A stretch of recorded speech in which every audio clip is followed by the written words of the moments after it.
Now it's after Thanksgiving, so you get $2. Text my buddy and I'm like, what are you doing? He goes, I'm eating Thanksgiving dinner and I can't let my wife see that you're texting me. I'm like, I got to buck down. I need you to get over here. So I blow up their Thanksgiving.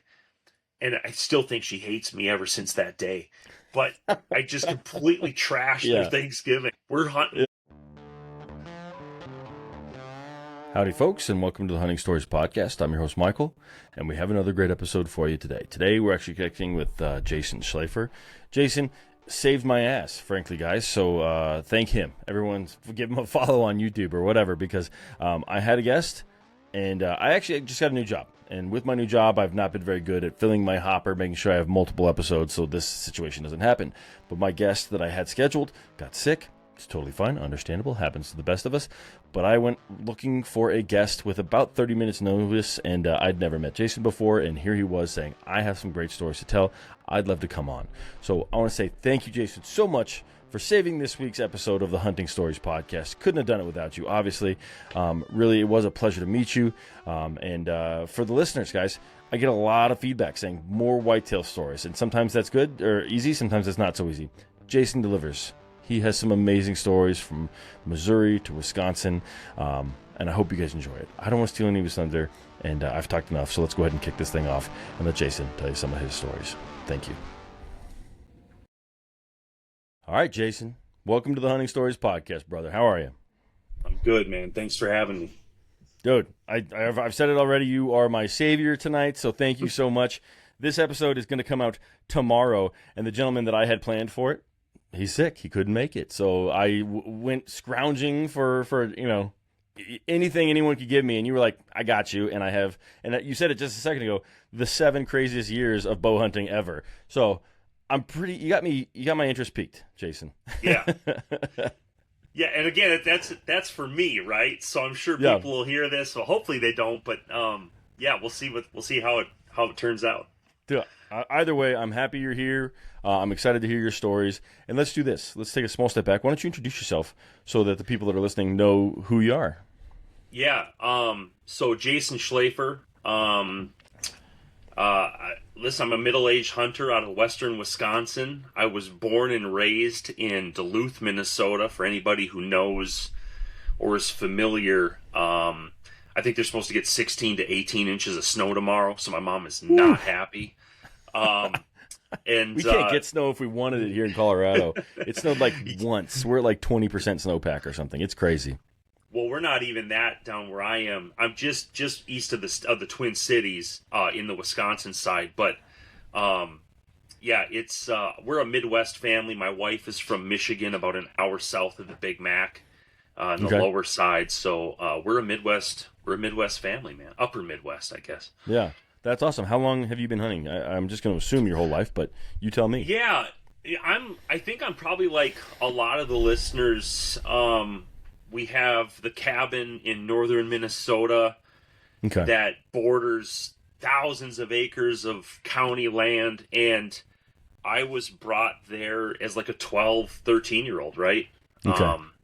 The man who raised me, who I consider my father, bought us all rifles and dumped us into the woods, and that was it.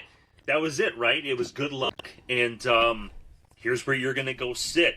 So I think, brought up the way probably most traditional hunters, at least in my age bracket, are.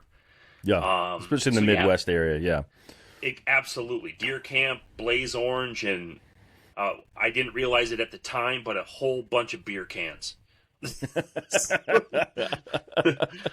That's pretty funny. Yeah, that's pretty cool. That's like, I don't know, it's very like Americana, right? Like when people think of hunters, they kind of, people that don't hunt, I think that's the scenario that they put in their brain. Like those guys up at a camp, snowy, cold, drinking beers, Wisconsin, northern, whatever it may be. But I think that is like the Americana vision of just like traditional hunting. So that's pretty cool that like, that's you, through and through. Yeah, it's all those paintings that you see on walls where the guy's like in the outhouse and the big buck is sitting there and the gun's leaned against the tree. Yeah, that's how I was raised hunting. So, perfect. I was probably in the middle of that scene. Yeah. Yeah. Okay. Well, cool, man. Well, excited to have you here. It's super nice to meet you. And let's dive into it, man. Let's just go into some stories. Yeah, listen, I think it's probably important to give you a little more backstory. So, Perfect. Again, born and raised northern Minnesota, and hunted from 12, 13. Forgive me for not knowing the exact age, but as soon as we were legally allowed in the woods with a rifle, we were allowed in. And then, so I did that until 18 years old. And then about 16, 17, my dad bought me my first bow, and it was a Hoyt Supreme. And just for the record, I've spent 30 years looking for an old single solid limb Hoyt Supreme, and found one up the road just last year and had new strings on it. So I finally got the nostalgia piece of my first ever bow back, and now it's hanging in the garage. But that's awesome. Yeah, we were shooting big, like 21-16 popple sticks out of it with thunderhead broadheads. And I'll never forget, about maybe 300, 400 yards from the cabin on a hill, I ended up getting lucky, and I shot a doe. And I remember him telling me on the way to the doe, he goes, "Don't ever take a quartering two shot." And I took a quartering two shot tucked in her front shoulder. It was a perfect shot, not planned. And I remember him looking at me and going, "I can't believe you just did that." And from that moment, I put the gun down and was hooked. Yeah. And I never, ever gun hunted again. And wow. So, never touched a gun again. Love guns, not anti-gun, nothing. I just never... Yeah. There was something about... I got the itch and the extended season and not freezing my rear end off, up by Lake Superior. Yep. I'm like, this is it. Yeah. So anyway, I get done with high school. I went to college, played college basketball, and then I ended up out in the NBA Southern California Summer Pro League for 2 years. Oh, cool. And there was this big mix of like, okay, I met a girl, decided I wasn't good enough to do that. Right? a lot of rejection letters and conversations. Was still fortunate enough to get that opportunity. Yeah. And then we had our first daughter. And so she was our first of three, and I didn't touch a bow other than in my basement for, let me give you a time frame. 18, 12 years. Oh, wow. Did you not hunt at all for those 12 years? Did not hunt at all for 12 years. And I'm sure a lot of people who listen to your podcast can empathize with it, but I had to become a working man. Yeah. I had to put food on the table and pay rent. Didn't own a house, and it was just a grind. And so I set it all down. Were you still in California for that? Or at this point you moved back home? Yeah, we had moved back home. We were in, we bounced around between Minnesota, Wisconsin. Appleton, Green Bay is where I met my wife. Okay. Yes, I became a Packers fan. I ditched the Minnesota Vikings. I was tired of it. And it was it was survival, right? So that was it. I quit hunting, not with the intent of quitting, just the only thing that mattered to me was a paycheck and trying to not fail. Right, thrive. You and your family. Like that's what's important. That was it. Yeah, that was it. So it's important part of the story, and I think it probably is going to bring a level of holy crap to the end of this, because so fast forward, I take a relocation. I'd relocated for my job. This was the 5th time, and they said, do you want to go to Kansas City? And I said, let's do it. It was a director role. I mean, life changing, right? Yeah. So I had. Don't tell me you're a Chiefs City. fan. I'll hang up right now. I'm not. I give my buddy more crap. I'm like, for a team that didn't have it for so long, you sure are arrogant, and we go at each other during deer camp. So it's fun. I'm a lifelong Broncos fan, so I like my household. We're like, we don't say the word hate in our house. We just don't do it unless we're talking about the Chiefs or the Raiders, and then sling that word all you want. Right. Right. All the respect to, their QB. I won't say his name, but I get asked the question probably monthly. You think he's the GOAT yet? You think he's the GOAT? And I'm like, you can't say any of that until the career's not done. So you got to just take a breath, enjoy the ride, bud. Yep. So anyway, I end up in Kansas City, and I'm moving in. The semi truck pulls in, and this is the beginning of crazy hunting stories.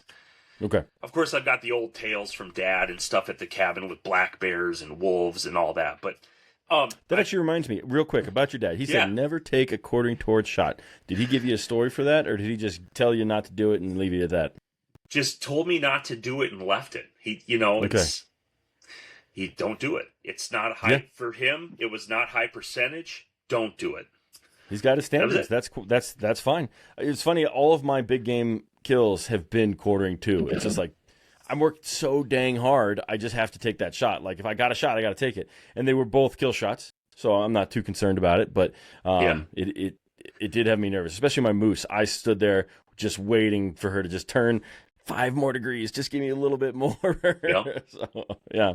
Well, you think about, there's a lot of things in our industry, but you think about the way they were raised and the technology or lack thereof versus today.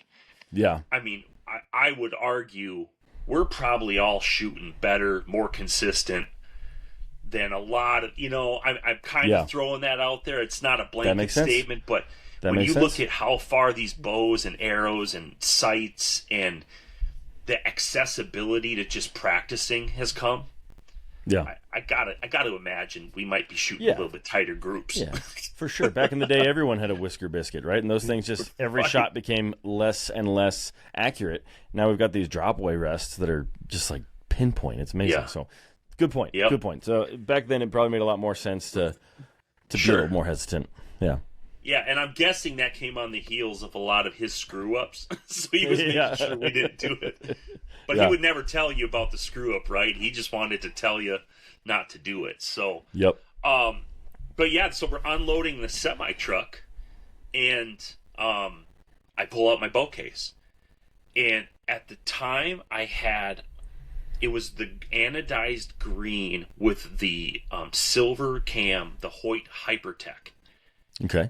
It was like the first time Hoyt did that cool thing with the riser that wraps around the hand, and I pull that thing out, and it was funny because I've never met this guy. He walks out of his house and goes, "What you got in the case?" And I kind of looked at him funny, like, "You idiot! It's a bow case." Like he knew, like I had, and it's a sense of humor. Is I'm like, "Hey, idiot! It's a bow." And he goes, "You bow hunt?" And I sarcastically said, "No, I just like to carry it around." Keep in mind, this is 12 years of me not hunting. Yeah. And he says, "We should get out and bow hunt. You can come with me." So for anybody, like, I haven't hunted in 12 years. I have no idea about the quality of deer in Missouri. Yeah. And I just walked into my new house, and I now have, like, unregulated permission in Missouri. Yeah. I had no idea what I was walking into. So he's like, "Let's roll." So we shoot for the summer. You could tell he was feeling me out. Yeah. And this is your neighbor?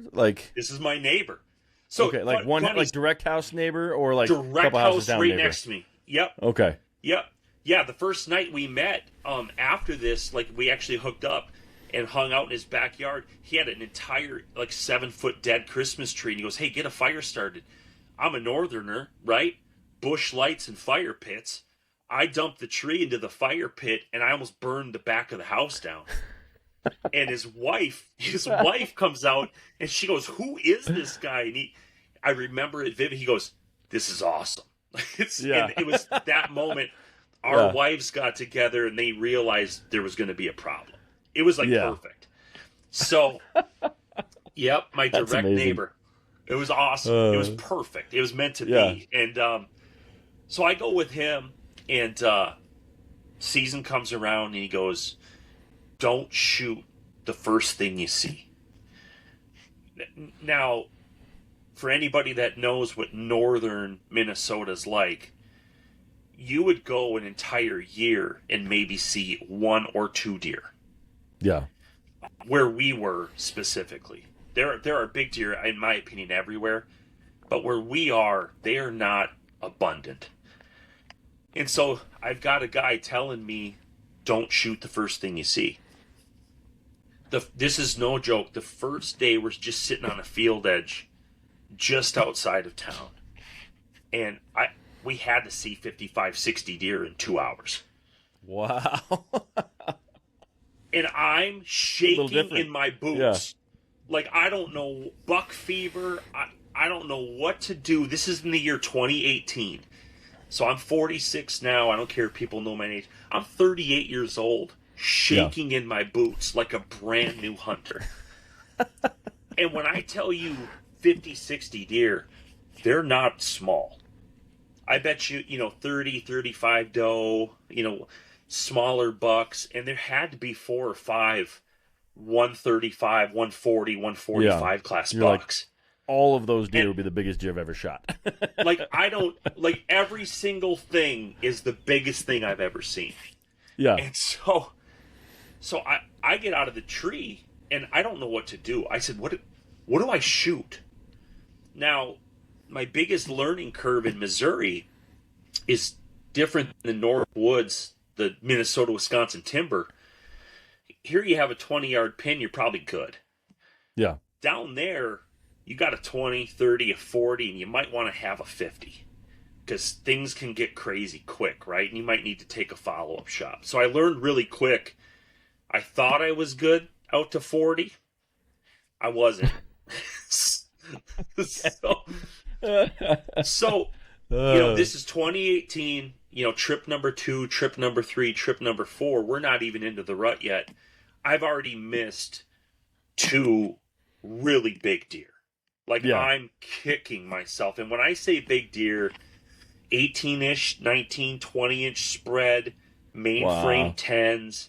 Yeah. And they're coming out of the field corner, and I'm going, I have to draw now. I'm just letting arrows fly. And I'm not hitting anything. Because I don't know what I'm doing. I'm so nervous to see where my arrow is going. I have forgotten everything. And keep in mind, 12 years off, I'm back in the game. So this is how it's going to go. So anyway, it was probably 3 or 4 weeks later. It's the rut. I shoot a 3-pointer, a spike. Okay. And he will never, ever let me forget it. I shoot a little buck. And he goes, "What are you doing?" And I'm like, he was right there, 10 yards, man. That's meat in the freezer. That's meat in the freezer. Yeah. There's 150 more of them. I shot the buck. Yeah. So the good news in Missouri, you get a second buck tag after gun season. Okay. So I shoot my buck. I lick my wounds. I still to this day hasn't been taken away from me, right? Yeah. So I just get crushed. That's one of those things, man. Yeah. I can think of a similar situation where my buddies, I'm like, they will never live that down, no matter what they do. They could kill the biggest of everything. My buddy is still the guy that shot at an armadillo with an AR-15 and missed 5 times. That's it. Yeah. So it's funny. It's funny. I've been training a few hunters locally here, and I've really said, I always use this statistic, back in 1900, there were 300,000-ish deer. There's 30-something million today. Yeah. Right. And so I've got this sort of point of view. If you're new to the game, you got to get a couple under your belt, right? Yeah. Shoot what makes your heart pump. Don't ever feel bad about it. And we'll just level you up, right? Yeah, and just go have some great meals. That's all there's to it. Get some meat in the freezer. Right? Yeah. That's it. We might give you some what for it for a long time, but it's in good fun. Yeah. So we get to the rut. Or post rut, sorry, and what he calls it the second rut. We're last week. It's the week right after Thanksgiving. Okay. And so I saw the biggest deer of my life, probably a 50, 60 class deer. Wow. And never got a shot, and I was hooked. So I saw this deer 30 miles north of where we had been hunting on another chunk we have, and I was hooked to that chunk. What I learned quick down in Missouri is you've got field edges, and then if you want to get into some stuff in the deep timber. So I had set this goal, like I'm going to shoot in my opinion, a trophy class whitetail out of this property. I could care less about your fields. I'm shooting a buck. I will not quit until I get one. And so I go on like this 6-year run, from 2020 till now of I've got 5 Pope and Young on the wall. No way. You just found the spot. I've got 5 Pope and Young. And then we've got a booner here behind me. And then last year, not last season, forgive me, not 2025, but 2024, at about 11 yards, I shot a 162, and wasn't expecting it. And so I've been on like this 6-year run of deer in Kansas City. Now I want to back up a minute. So I was in Kansas City 2018, 2019, and the beginning of 2020. COVID hit, and I got relocated back up to Wisconsin. Gotcha. So I'm leaving my buddy. He's beside himself. I'm upset. Yeah. I'm rolling in to we decided we didn't want to live in the Twin Cities. We wanted to live outside of the circle. And we found a nice little spot here in Wisconsin. So I move up here. We bought a house. And my wife, this is where the story starts to get kind of cool. But my wife is out thrifting. So she runs into a guy down the road who's got wagon wheels and old milk, all the cool antique stuff. Yeah. He's sitting on like 150 acres, and I think 55, 60 of it's timber. Okay. The rest of it's leased ag, and it's south of another 140 acres of ag. So my wife could talk to anybody, but my wife says, hey, you need to go talk to this guy, see if he'll let you hunt. I have no idea about door knocking. I didn't know the pain people go through to do it. I've got all these great places 6.5 hours south. Now I've got to go find new property. Yeah. I'm still going to go south. I go there probably 5-6 times a year. Gotta. But now I need something in my backyard. So I go knock on this guy's door. I buy a couple of deer sheds from him and some other cool stuff. And I said, hey, would you mind if, I hunt? I'll cat just went across. Do you mind if I hunt? I'll shoot you a deer every year. It's all yours. I'll even clean it for you. And I'm just a bow hunter. And without even blinking, he goes, it's all yours. Wow. Now keep in mind, that was easy. That was easy. But I just had 2 years of this, like, drinking from a fire hose. I'm getting back in the game.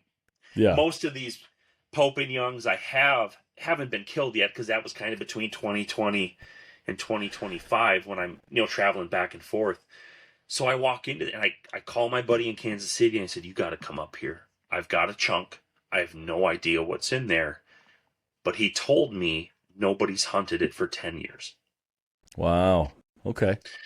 That's awesome. That's my next question is anyone else on it? But that's amazing. Nobody's touched it.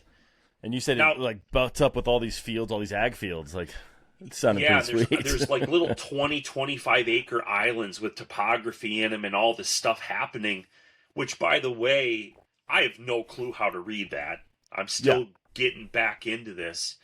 So he rolls up for opener, and we come around a corner. Now, keep in mind, in 2020, I don't know what a 170 looks like. Yeah. I have no idea. Everything to me that's probably, in that 120, 125 age, like, to me that looks just huge. So we're rolling. He goes, I'm going to sit here on this knob. Let's just observe the beans. I said, okay, cool. I'm going to go around the corner of this pinch, and I'm going to see what we see. So we come around the corner, and I can just see the top of the head, but it's that behind. That's insane. And it's just heavy. But I don't know it's that, right? Yeah. But I can just see this.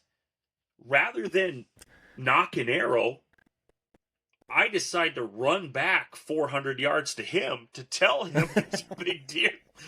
So he goes, what are you doing here, man? Like, go back over there. And I said, okay, I'll run back over there. So I'm just a kid in a candy store. Yeah. So I get back around, the deer's gone, right? Didn't see the deer. Of course. And he did, yep. I'm sitting there and I'm going, oh, what do I do? What do I do? So this starts this process of me learning how to scout and where to put things. So that first season, we just hung a bunch of helium pros on like field edges. Okay. I didn't want to get crazy deep into anything. Let me ask. Sorry. Yeah, go ahead. Please. I'm talking too much. No, you were not. You were doing a great job. But I don't know all that much about whitetail hunting. I've only been like once, really. Yeah. I've killed one whitetail. Very happy with it down in Texas. But I was walking a river. I couldn't do anything except walk. Like, I couldn't leave the river because it was private. But you said you put helium on these corners. Like, what is that? What's the point of that? I'm sure a lot of my listeners are like, shut up, Michael. I know exactly what that's for. But the other half are Western hunters, and they're like, what is he talking about? Hawk heliums are just deer stands. Oh, okay. So it's a super portable light deer stand. They're more affordable than a lone wolf. Okay. I was thinking you were throwing helium balloons all over the place, and I'm like, what is he doing that for? Okay, see, I was naive. Okay. Yep. So I put a couple of these Hawk helium portable stands in just some spots. Top of edges, bottom of edges. I'm just trying to get lucky. So, we never see another big deer for that long weekend, and Dave heads back down to Kansas City. Did Dave believe you when you were like, biggest deer I've ever seen? Was he like, sure? No. Sure. You sure it wasn't another spike? He'll lie to my face and tell you he did. No, there's no way he believed me. Because, there's no way. Because he knows I don't know what I'm looking at. So, and I'd say that's a great question you asked, because that's going to matter here in a minute. So, okay. It's about 2 weeks later. We're getting to the end of October. Some of the beans have been cut, but there's like a strip in the middle of the field where there's still active beans. And it's, for a lot of people, tell you it's early to rattle, but I throw out a rattle in a grunt sequence. And this is no joke, but a deer comes out, and he had to be 26. I mean, he's just wide. Yeah. And he comes up, gets to about 55 yards. He's looking for where the fight is happening. He can't see it, so he's going to investigate. And he runs underneath me, and his left main beam hits the tree as he's going by. No way. When I look down, and there's only one branch in my way, and I have no shot. So I'm looking, and I'm like, oh my God. And he runs underneath me, and he's just, I can't even get it on the screen. He's big. Yeah. He ends up shooting behind me like 5 yards. There's no shot. It's just thick brush. And he leaves. And of course, the first thing I do is I call my buddy, and I said, you're never going to believe what I just saw. Yeah. And he goes, well, what is it? I said, it's not the one when you were here. It's another one. These are two different deer. So he's laughing. Again, he's probably kind of dismissing it, going, whatever, right? Fast forward a few more weeks, my father-in-law comes down. Not my father-in-law, my stepdad, my mom's husband. He comes down, he was in his 60s, and I said, you're going to sit right where I sat. Because, he's looking he wants to shoot a deer. He's getting older. Yeah. I said, I'm putting you in my best spot. I'm going to go north and I'm just going to see what happens. So I'm about 400 yards up the fence line from my stepdad. Okay. He's just sitting there with a crossbow. So hands don't work. He's arthritis. He was a nurse and he retired as a nurse. So I do another rattle sequence. I haven't been in this place for 3 weeks. Out of one of those little Saturn islands of timber, a big buck pokes his head out under the pines, and he's standing there. I give him one more rattle, and he's on a beeline to me. Yeah. Now, keep in mind, I'm thinking it's one of those first 2 big deer. He ends up skirting just south of me, let's call it 35, 40 yards, and now I'm tucked into the fence edge, so I can't see him. So I'm sitting there going, man, where did he go? I have no idea where he went. He comes down and ends up popping his head and his rack out at about 12 yards. It is a third giant 16-point buck. Okay. And when when he turns and he walks straight away, I had a doe decoy north of me. He didn't like her. So he stayed clear, and he walks away, and now he's walking right to my stepdad. And I'm like, goodness, this is it. I put my bow down, I've got the binos up, and I'm watching this deer walk. He's 30 yards off the timber edge, walking straight down a bean row right to my stepdad. And I am tickled. I'm like, that guy's going to shoot the biggest buck of his life on his first trip out in 20 years. That deer gets in front of him, 400 yards south of me, stops and looks, and I'm like, here it comes. All of a sudden you see that deer dive down into the dirt and run. No. Now it's about 45 minutes till dark. I'm thinking he shot him. Yeah. All right, we're just going to wait it out. So I get down out of the stand 45 minutes later, and I walk up to the stand, and I look at my stepdad, and I said, where'd you hit him? And he can't hear very well, and he goes, what? And I said, where did you hit him? And he goes, I didn't. I dropped crank on my crossbow, and it hit the stand and the steps all the way down, and I scared him. No. No. So I'm trying not to be devastated, but I'm devastated. This is now 3 different big deer, and I know they're big. We don't have a single one of them to show for anything, and I'm starting to go, this is out of control. Yeah. So that was the last time I touched this Wisconsin property that year, and then I went down to Missouri, and I ended up shooting like a 125, 130. Beautiful 8-pointer.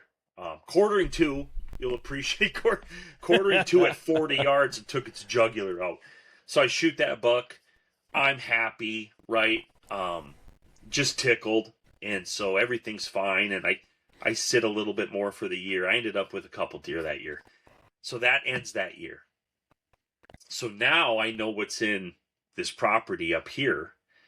And I'm just, okay, we got to get cameras up. Yeah. Second season, nope. We don't get a single big deer on camera. All I keep hearing from the neighbors of this property is there's big deer everywhere. Yeah. Again, I don't know where to put cameras. It's field edges. Don't see a single deer. Got does and stuff, but no big bucks. So second year comes, and Dave, my buddy from Kansas City, comes up, and it is October. I forget the date, maybe the 19th. Wisconsin, it's cold. Yeah. We got snow early that year, and I want to say it was like 12 or 13 degrees was the high. With the wind chill, we were pushing 0. Okay. And he's sitting where I had my stepdad the year before. And all of a sudden, in the south of the field, I had been telling him about one of these deer. The south of the field, we see one of them. I mean, this is no joke. It's got to be 500-600 yards from us. I think we put it on base maps. It was about 550 yards away. Before I can finish my text, he texts me and goes, your 200-inch buck is just south of us. Yeah.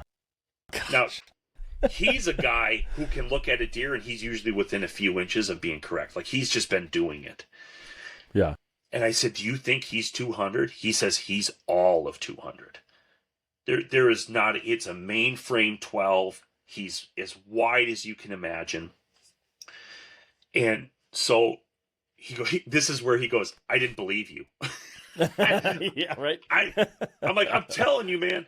And there's 2 other ones in here. I'm telling you, that deer that's a different animal. I've never seen that before. And I said, what did he do? And he goes, he hit a doe and went south. So within a few days, somebody had made a Facebook post. And maybe we can side note on it or go off on a tangent here. But this guy said, has anybody seen a specific buck? He asked it on Facebook. I'm ignorant and naive to it. And I'm like, uh-oh. Where were you? I said, where were you? Well, then he got defensive. And I'm like, listen, man, there's a giant buck off of X Highway headed south 3 days ago. I'm just spilling my beans. Like I'm giving everybody I don't know any better. I just like hunting. You know, I'm just innocent and I like hunting. You're just getting excited. I'm excited, man. Like, this is fun. And if you and me don't shoot him, who's going to shoot him, right? So I kind of just get after it. Come to find out, somebody ended up shooting like a 204 later that year, just south. So it was a gross 204. It was big. It was really big. Man, that's massive. That's for massive. A whitetail, massive. Insanity. And keep in mind, I'm up here. Nobody's touched it for 10 years. It can happen. So that deer, we think it's that deer gets shot. We ended up hunting there for that whole season. Still didn't shoot any, giants out of it. Took some good bucks, but nothing crazy. Had a lot of fun. We're still figuring it out. Went back to Missouri. Shot another poper. So I dropped my daughter off down there on Thanksgiving Day. I get to the stand Thanksgiving Day, and in 15 minutes, I shoot a big 7. It's a Pope and Young 7-pointer. Okay. Which is tough. Yeah. And so I shoot this 7. And then now it's after Thanksgiving, so you get $2 because I didn't shoot one before. So I shoot the 7. The 7 is laying there, and I've got another one bigger that walks in and locks up on my decoy. The funniest part of the story is I text my buddy, and I'm like, what are you doing? He goes, I'm eating Thanksgiving dinner, and I can't let my wife see that you're texting me. I'm like, I got a buck down. I need you to get over here. So I blow up their Thanksgiving, and I still think she hates me ever since that day. But I just completely trashed their Thanksgiving. We're hunting. Yeah. We're looking for a deer. Is this Dave or a different friend? This is Dave. It's all everything in Missouri is me and Dave. Okay. So I blow up Thanksgiving. His wife's pissed. And, I got lucky and I still got to sleep on the couch that night down there. So we finished that season. Now remember, I'm still after a buck on that other property. Remember 30 miles north? Yeah. So the next year, now I've got a couple under my belt, and I just dedicated my season to that one property. And I remember it so vividly, man. It's like 7:30 in the morning. The sun is already up, and we're late out of bed, and I'm not happy. And I'm like, hey, bud, we got to go. We're not going to see anything. It's too late. So we dump all the way down into this river bottom. I get to a spot, and it's now 8:30, 8:45, and I don't have time. There's deer everywhere, and I walk a creek bottom the whole way. And there's deer, and I said, I text him, I can't get in a tree. There's too many eyes on me. Now, I dropped him off on the way, and I said, just stop complaining, man. Just sit here and tell me if you see something. So he ends up getting up there, and all of a sudden he texts me and he goes, big buck, grunted at him. He's on his way. I'm behind a sycamore tree on the ground, and I've got 3 does at 15 yards, so I can't move. Yeah. Well, as my buddy grunts to him, and that buck comes back to him, it intercepts the doe scent. This is on December 2nd. It picks up that doe scent, takes a hard left, and now is on a beeline to me, 300 yards to the east. My goodness. He texts me back, and he goes, I had him at 40, no shot. He's on his way. I have no idea where this deer is because I can't move. Yeah. So I'm behind a sycamore tree, just leaned up into it going, I don't know what's happening. And I've got my release on and my bow in my hand. Arrow nocked, ready to go.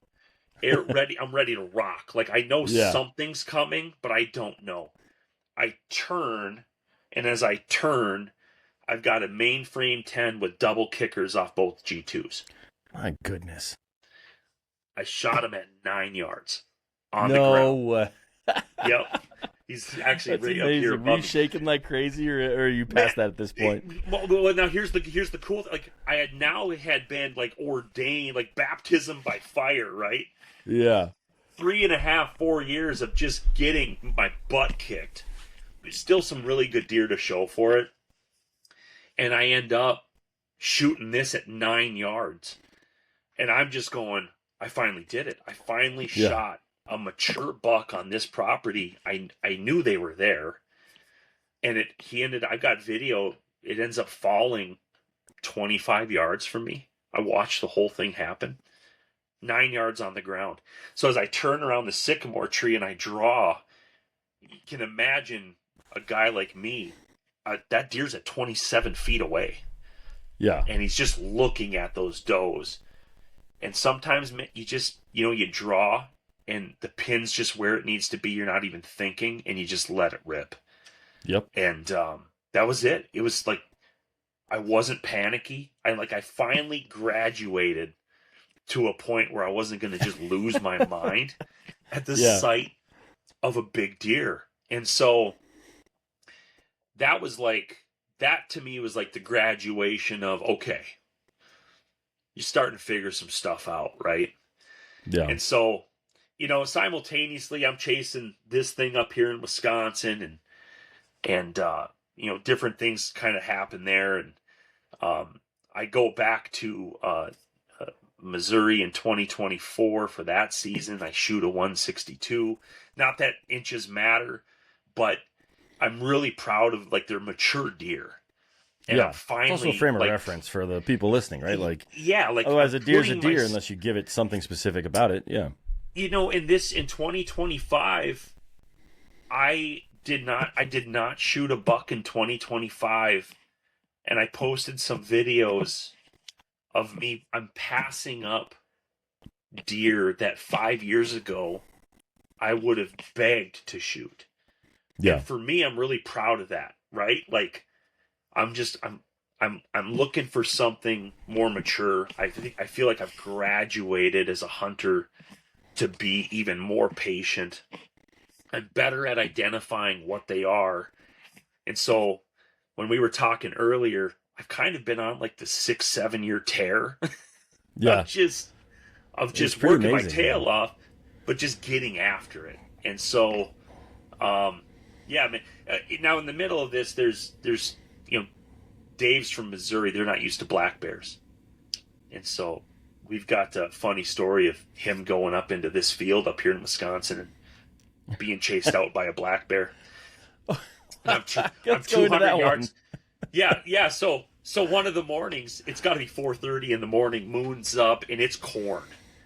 Yeah. And he, to walk from where we park the truck to where the stand is about 1,600 yards through corn. Okay. It's like 3/4 of a mile-ish in corn. Yeah. Basically what your point alluding to is no visibility. You're just walking, zero. Things show up 3 feet in front of you. Exactly. I am on a fence line on the south edge of the property, and I get up onto this knob where I can just kind of see over the corn. and all I can hear is like this fluttering of corn, and I turn around and look to the west, and it's just a headlamp going like this. There's a guy running through the corn with his headlamp, and I could see corn in the moonlight the other direction moving, so I know whatever he ran into is going the other way. But he doesn't know that. He has no clue. So I call him. I'm like, "What's going on?" He goes, "Bear, bear, bear." He, corn, sometimes you get into those little openings where it didn't plant. He ripped into an opening, and there was a black bear in there. And she turned and looked at him, and then he just bailed out of it. And I've got video another time in the mid-noon coming down through the bean rows. It was in beans, and I've got a black bear. She followed me the whole way out. No, she followed you. That's interesting. Followed me. Wouldn't leave me alone. And what happened is the way the wind was quartering off of me, couldn't figure out what I was. Okay. So I'm convinced it was just curiosity. And It never got closer than like 35, 40 yards. And then I finally turned and put my bow up and kind of made an abrupt move at it. And it was gone. It didn't run. But it was like, I'm out of here. I don't like you. How big are the black bears you got there in Wisconsin? Because I know they range, right? Yeah, 2-3 years ago, a 650 pounder was taken. Okay. Just up What's the the road. Average? 275 to 350. I mean, that's a big black bear. Yeah, most of what you see up here, you're going to see high 2s into 3s and the low 4s. I feel like that's the band. Okay. And then every year, somebody within 50 miles of here just shoots a slob. Yeah, interesting. This is a place where you can drive the back roads, and you'll actually watch them. You'll watch them at the end of August. You can just watch black bears running across fields. Okay, that's interesting. You'll stumble into. I didn't know that. Yeah, they're. Do you know? Do you know where has the highest per capita of bears? It's a little bit of trivia that I know. I'm just going to throw it at you. North Carolina. No, they've got the biggest bears. They've got the world record. The United States record, I should say, not the world record. But what is it? Canada has the world record. Oh, okay.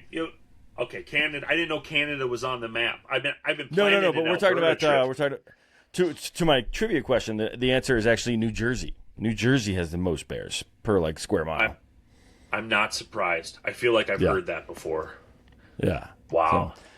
So, Colorado, we got about. I feel like our bears are scrawny. I've only run into a few, and they all. I can't imagine they were over 200 pounds. So, but I've also seen a bunch in Washington that were massive, but they very well could have been grizzlies. I have no idea. I was just like, holy shit! I'm not going anywhere near those bears. But cool, man. Jason, great stories, brother. I really appreciate all of these. This has been great. Do you have any more you want to share? I think some of the best stories that we have are with failure. Right. I got there's a time where my buddy, he's 150 yards north of me, watches me come to full draw and completely whiff, on a 145-inch, 150-inch buck, and it's the banter back and forth of, what are you doing? Why would you do that? We've got videos of us hanging sticks or prepping spots and deer running underneath us on camera. It's to me that some of the best stories have nothing to do with the harvest. Yeah, man, it's like all the stuff we do in the middle, like from now until August, is like the fun stuff. And then I feel like, for me at least, the season is where you kind of, if you're lucky, you reap the rewards of the work you put in. This last year, 2025, I'll give you this last story for 2025, but perfect. This was my year. I was feeling so good. I shot 3 does. I did not shoot a buck this year. And we had a really wide, and I'll tell you the significance. Dave shot a mainframe. He'd be scored as a mainframe 8, and when we originally green scored that 8, it was in the high 80s. That's a giant 8-pointer down in Missouri. That's yeah, and I want to say, don't quote me, but I think the inside spread when it was green was just a hair over 24 and a half inches. Dang. Yeah, good and deer. we've got it's I mean, buck of a lifetime for anybody. But we finally had another buck down there that competed with that one for width. Beautiful buck. And we kind of knew where he was living a little bit. But it was our first chance being able to move a little bit further to the west on some permission we got. And I had that buck this year at 32 yards. And the only way for me to get to my tree that I wanted to set up in with I was in a saddle, that buck intersected and locked up on my scent. So I have him at 32 yards. He knows something's not right. Obviously a smart animal. I let one fly and missed completely. As I shot, he turned and my arrow hit a little branch about 20 yards out, and you could see my arrow go like this. So I whiff on the big, what would have been the biggest buck of my life. And a few days later, we're north 30 miles, and I'm in the biggest Missouri buck or buck in general? It would have competed against that one. Yeah, behind me. It would have been okay. And so I whiff on it, but I'm not even mad about it. I'm like, I knew it was tough. He was locked up on scent. I wasn't beating myself up. Yeah. So then 3 days later, we're north, and I'm walking back to the camper. We bring a little camper there because it's further from where we sleep. And I'm walking out, and I get a really nice wide 10-pointer. They were bedded on a little flat, and they were dogging a doe. He comes down and hits the river bottom, looks at me, and crawls up the other side. But then as he gets up the edge, he looks behind him, and he turns over his shoulder, and I'm like, there's another buck.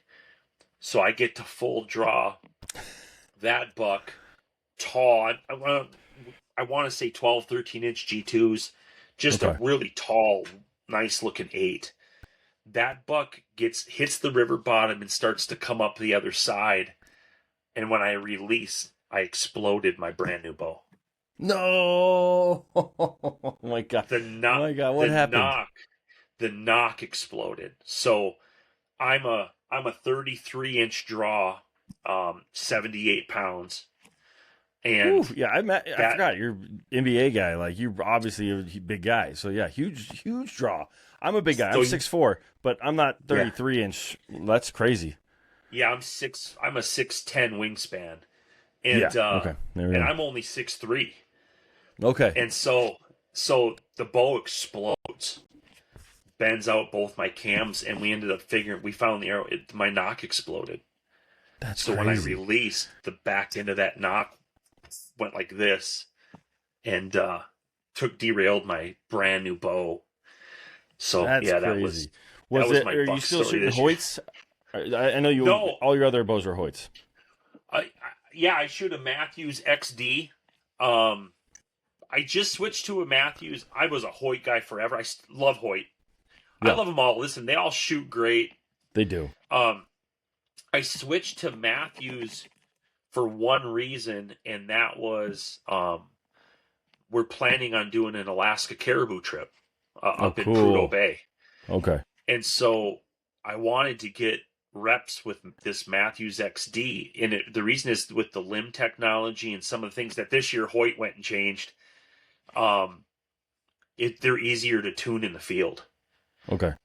That's it. If something happens, it's a mod. It's not an entire limb system, right? So I'm like, you know what? And plus I'm a Wisconsin guy, so I guess I'll support the Wisconsin brand. But, there you go.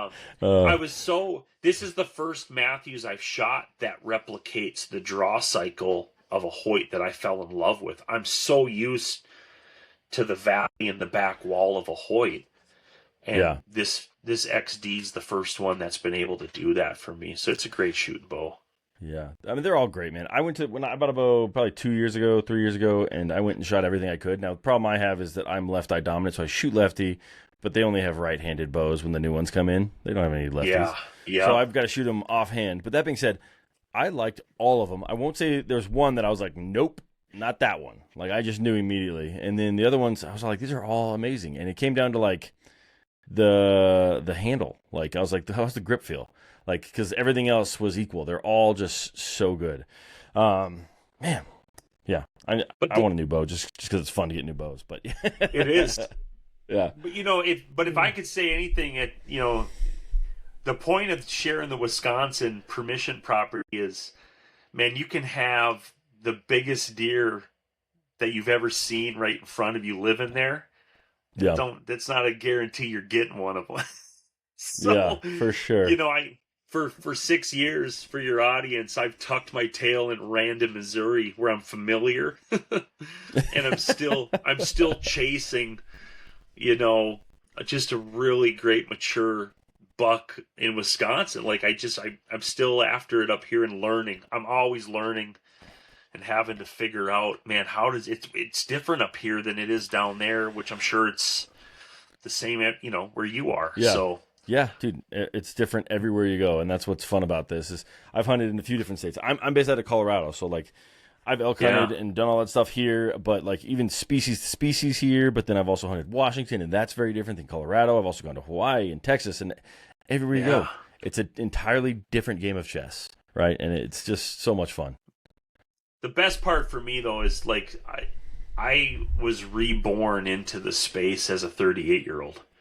Yeah. So for anybody who thinks they're behind the 8 ball, like just dig in. Love it. Dude, I love it. Go get after it, man. Like it's never too late.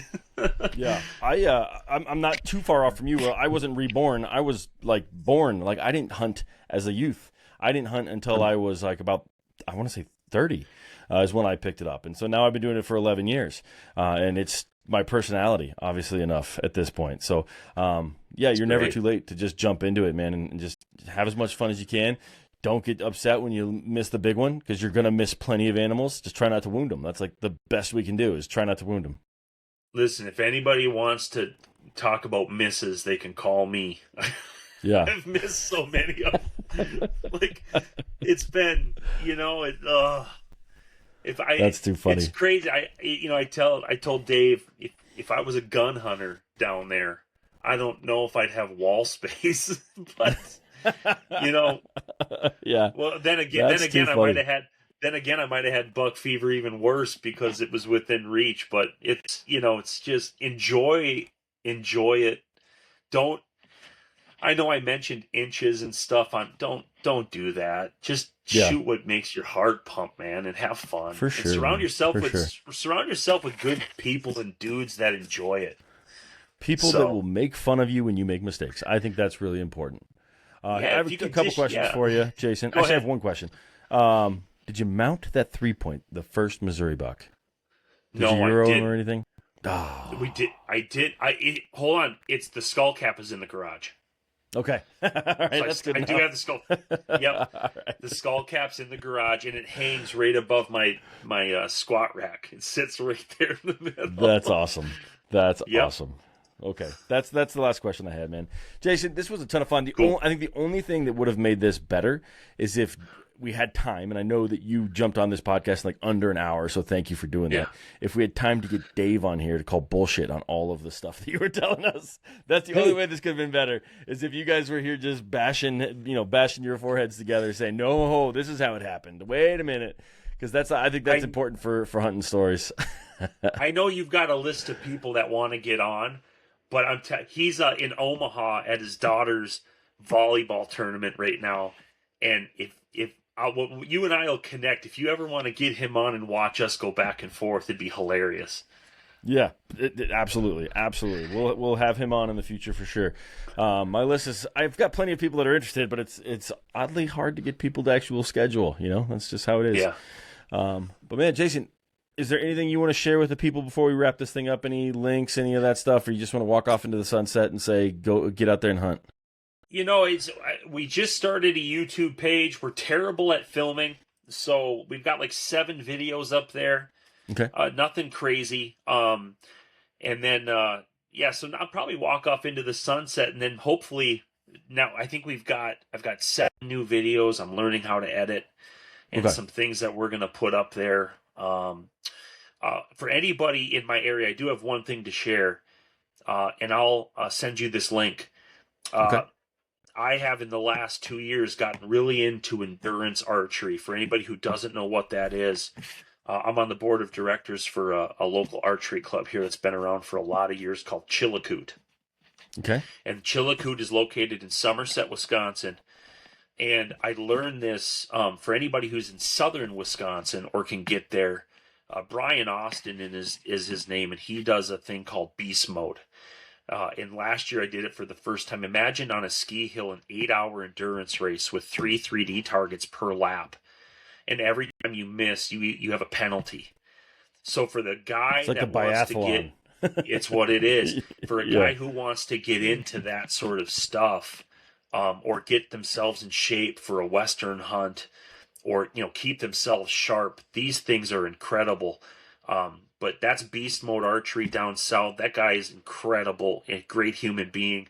Chillicoot is doing their first annual endurance archery challenge up here on June 6th. So I'll send you a link for that.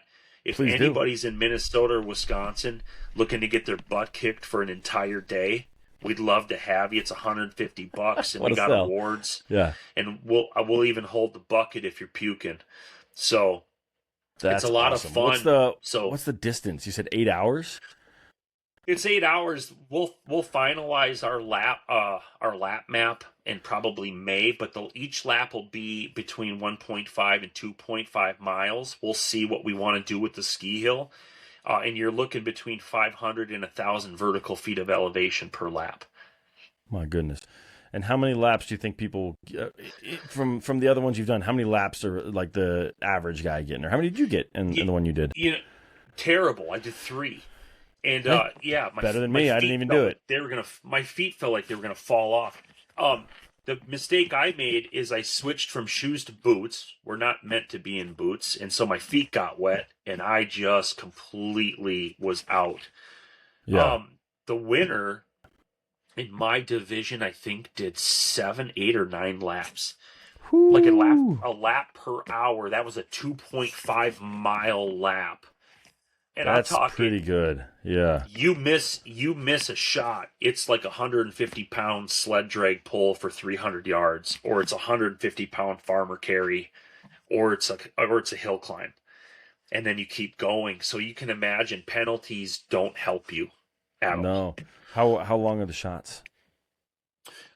We won't go further than 80. So we'll probably start 35, 40, and then each lap the shot will change. We've got medics on site. You've got a tent if you want to. If you want to stop, we're gonna have a chiropractor there. There you go. But it's just, I'll send a link if anybody wants to even just look at it. I don't know how many people will be up in this area, but just fun stuff like that to keep people going in the off season.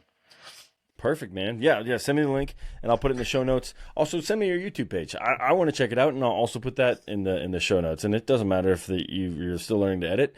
We're all learning to edit. We're all aspiring to put out that content. So, Jason, man, thank you so much. It was a pleasure, especially on the short notice, and the stories were great. I'm constantly told I need more Eastern whitetail stories, and man, this is exactly what I was looking for. So, thank you. Appreciate you, bud. Yeah, dude, it was my pleasure. Thank you again. Yeah. And stay in touch, and let's get Dave on. Sounds good. I'll let him know right away. All right, perfect. Thank you, buddy.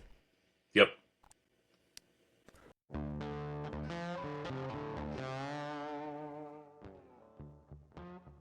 All right, guys, that's it. Another couple stories in the books. One big one, really, when you think about it. Jason, thank you so much for coming on such short notice.